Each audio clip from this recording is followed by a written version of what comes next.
Welcome to the Mad Libertarian. Alright, so here's part 2. Rand Paul fired back. This is going to be a really short video.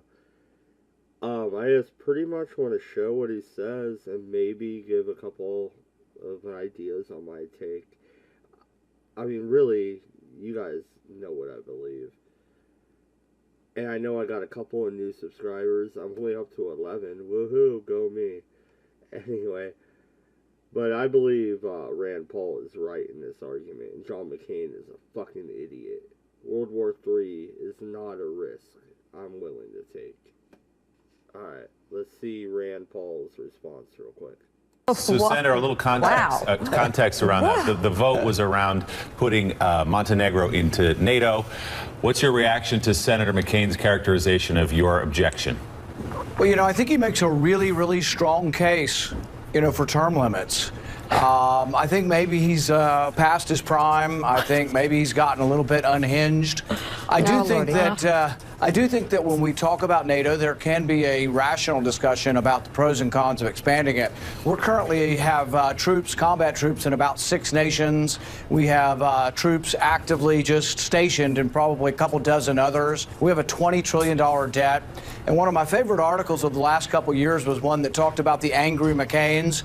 And if we put active troops and got involved in combat where McCain wants us to be, they put a little angry McCain on the globe, on the map, and it's virtually everywhere. So his foreign policy is something that would greatly endanger the United States, greatly overextend us.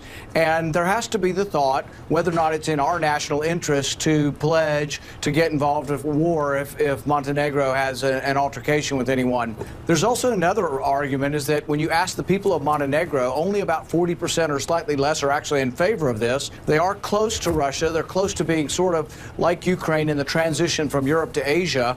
Perhaps it would be good to be like Switzerland and be more neutral and trade with both.